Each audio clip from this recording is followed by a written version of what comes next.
Hello everyone, Josh first back again, bringing guys some more 7 Deadly Sins Grand Cross, and today I'm showcasing a few matches here that I did in PvP, in Geared PvP, I believe in Champ 1 on my Climate Challenger. I am running the new Blue Elizabeth. I tried to create an ult rush team with 2 strong AoE ults. Now, there are some things to note about this team. You cannot just build this team and expect it to work as you're seeing it here in today's video. There are a few things that you need to understand. First of all, you need to make sure that your Elizabeth is not running any cosmetics.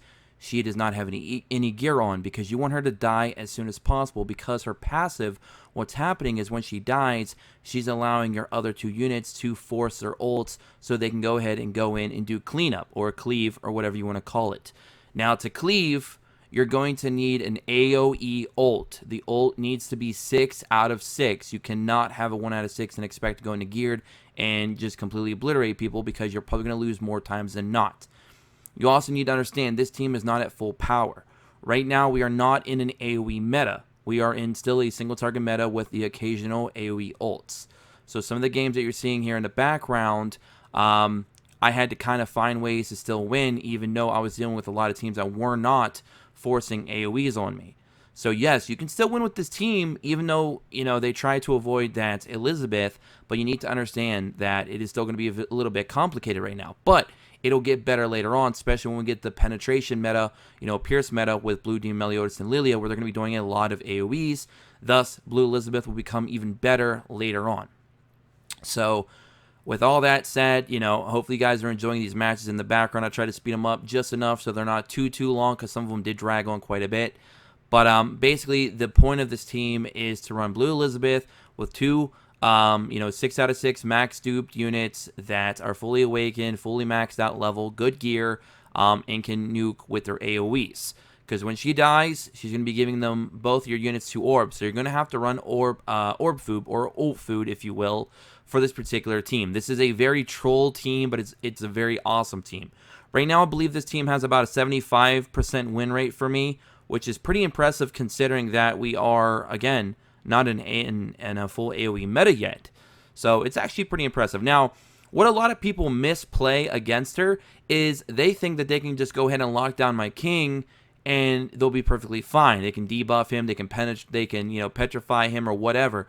But what they failed to realize is that Blue Elizabeth has a cleanse herself. She has a debuff removal card that goes all the way up to rank 3, which on rank 3 even gives you debuff immunity. She even gives single target debuff immunity on her rank 2 of her heal card. So a lot of people are undervaluing how good Blue Elizabeth is. They think that she's just a terrible unit. Let's just wait for Lilia. Let's just wait for Blue Demon Meliodas, etc., etc., etc. If we played the game that way, we're going to be waiting for a unit every week forever, because there's always going to be a better unit.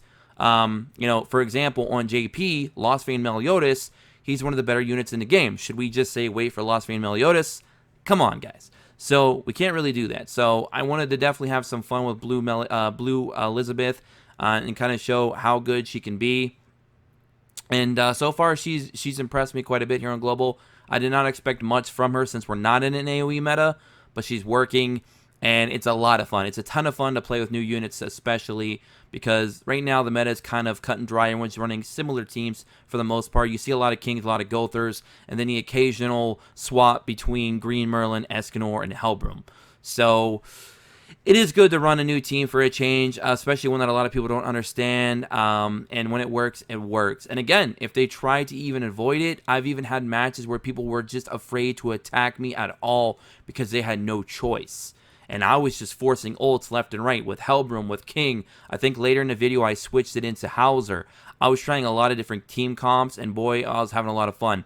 If you guys and girls out there have a 6 out of 6 Blue DN Giant, this might be a really good team for you, because her ult hits really, really hard. Now, running Helbram is really good because he can still remove ults. He can also assist in your King in petrifying, and he also has a pretty strong ult himself. Hauser is another good one. He's got a lot of straight up, just nasty AoE damage on all of his skills, obviously, and his ult can also help remove, decrease skills and remove their ult gauges as well. So you have a little bit of a comeback factor if you get yourself in a tight spot with running some of those units. And obviously, King, he can heal, he can cleanse, he can do a ton of damage, and he can petrify as well. So there's a few different units that you can run really well with her right now. Honestly, my favorite option would be to run Green King, but unfortunately, I do not have a 6 out of 6 Green King.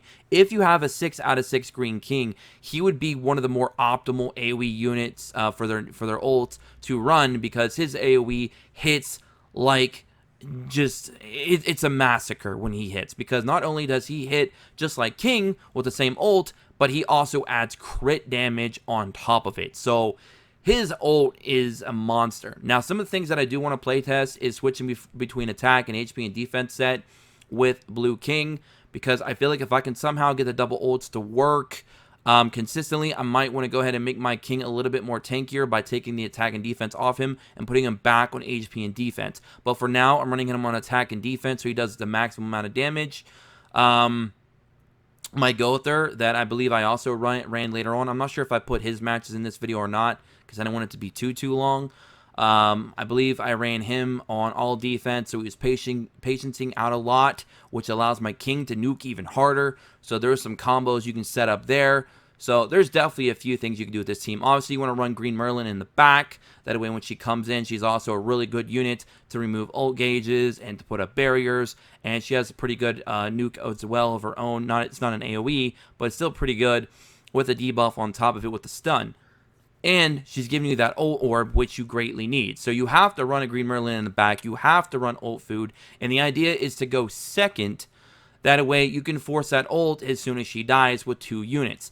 Now, I didn't realize this at first, but now I know, thanks to our Discord, which is always just so active and very helpful. So I think those guys and gals in there a bunch. But basically, if you start with 3 Elizabeth cards and then she dies, you're going to guarantee to start with 2 ults the very next turn. If you only have 2 of her cards, it's going to force only 1 ult. Or it'll technically force 2 ults, but only 1 ult card will drop in. And the reason for that is because it doesn't register your 3rd unit coming in off the bench yet until after the cards have already dropped in. So if she starts with 3 cards, that's the best case scenario. And otherwise, you're just going to have that 1 ult. But it doesn't really matter, because you're going to be running 2 units that it does not matter which ult it is. It's going to hurt. And then you're still putting the pressure on your opponent, because they know that you have another ult ready to go already immediately. So, Blue Elizabeth, really cool character. Now, I do want to try later down the road, maybe actually building her up and trying to utilize her actual debuff card, because I feel like with that debuff card, on top of the fact, that you're running, Gowther's attack seal card with her debuff seal card that are both AoE could be pretty dang tilty. As long as you're not running against a team that has a cleanse, which right now, unfortunately, everyone's running a King or an Arthur, so that they can kind of play around that. You could do some crazy work, and I think that later down the road we could definitely set something up like that. But for now, I'm gonna leave her at just UR level 1, 4-star awakened. That way, I had just enough to get her to the 16k plus marker to unlock her passive, which is really the most important thing about her right now. But I don't want to discredit her other skills are very good too. Her debuff removal card for healing was very clutch in quite a few games. I don't know if you saw those games in this video, but yeah, don't sleep on Blue Elizabeth, guys. She's not just a unit that you put in there and just have die. Her other skills are also pretty dang amazing. You just got to know how to use them and put them in the practice. Build a team that best suits her. Obviously with Ult Rush, and you can do some really tilty things. Now, obviously, I'm not going to run this team full time, because I'm going to be going back to my coin food team as soon as, now that I'm back in Challenger, I'm going to be doing that, because what I want to do is obviously keep farming up anvils to better my gear. But trying to climb the Challenger using this team was absolutely a fantastic blast, and I hope you guys do enjoy some of the matches that you saw in the back. I'm going to go ahead and let you guys enjoy the rest of the matches with some music. Don't forget to hit that subscribe button, tick notifications, and join us in the Discord in the description below. And guys, don't sleep on Blue Elizabeth. And if you see her in PvP, be careful, because if you make the wrong move, she will make you pay for it. And also, if you guys want to play the game in beautiful full screen and help support the channel, go ahead and use my BlueStack affiliate link in the description below, as always. And again, drop a like, comment below what you guys think. Are you guys using her? And I will have my summons that I did for her. That video will be coming up later today. So again, take care, have a good one, and I'll catch you guys next time. Peace.